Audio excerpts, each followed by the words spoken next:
जो जियामिंग अपनी बुलेट चींटियों को बहुत संभाल कर रखता था, यहाँ तक कि मरी हुई चींटियों को भी नमूने की तरह सुरक्षित रखता था। मैंने सीधे उससे 50 जिंदा बुलेट चींटियां और कुछ मरी हुई चींटियां खरीद ली। बिना कुछ कहे मैंने पैसे भेज दिए। जो जियामिंग को अंदर ही अंदर अफसोस हुआ कि उसने कीमत इतनी कम क्यों रखी।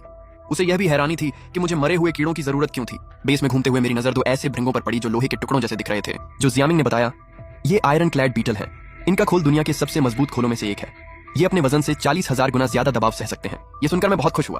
क्या यही वह जीव नहीं था जो मेरी पिछली जिंदगी में तबाही मचाने वाले आयरन आर्मर बीस्ट का आधार बना था। मैंने तुरंत इन्हें भी खरीदने का फैसला कर लिया। जो जियामिंग ने देखा कि मुझे ये बहुत पसंद है तो उसने तुरंत कीमत बढ़ा दी। काफी मोल भाव के बाद मैंने 20,000 युआन देकर 2 आयरन क्लैड बीटल खरीद ली। अब मेरे पास सिर्फ 10,000 युआन से थोड़ा ज्यादा पैसा बचा था। मुझे अभी एक इलेक्ट्रिक ईल और एक उल्लू भी चाहिए था। मैंने उससे पूछा कि साउथ अमेरिका की इलेक्ट्रिक ईल कहाँ मिल सकती है। उसने बताया कि उसका एक दोस्त दुर्लभ पानी के जानवर पालता है। उसके पास हाल ही में एक इलेक्ट्रिक ईल आई थी, लेकिन वह उसे जिंदा नहीं रख पा रहा था। ईल बहुत कमजोर हो चुकी थी और ज्यादा दिन नहीं बचने वाली थी। जब उस आदमी को पता चला कि कोई खरीदने वाला है तो उसने 5,000 युआन मांगे, लेकिन जो जियामिंग ने कीमत बढ़ाकर मुझसे 10,000 युआन मांग ली। मेरे पास समय कम था, इसलिए मैंने बिना बहस किए पैसे दे दिए। उसे लगा कि मैं बेवकूफ हूँ, लेकिन उसे क्या पता था कि कुछ ही दिनों बाद ये सारे पैसे बेकार कागज बन जाएंगे। हम जल्दी ही उस आदमी के घर पहुंचे। मैंने देखा कि टैंक में सचमुच एक साउथ अमेरिकन इलेक्ट्रिक ईल थी। मैंने तुरंत पैसे ट्रांसफर कर दिए। विक्रेता ने मुझे कहा कि उसे जल्दी साफ पानी में डाल देना, लेकिन मैंने कहा मैं तो इसे पकाकर खाने वाला हूँ। ये सुनकर दोनों हैरान रह गए। अब उन्हें लगा कि उन्होंने बहुत कम कीमत ली। फिर मैं पालतू जानवरों के बाजार गया और एक कैद में पाला गया उल्लू खरीद लिया। जंगली उल्लुओं का व्यापार गैर कानूनी था, लेकिन पाले गए उल्लू खरीदना कानूनी था।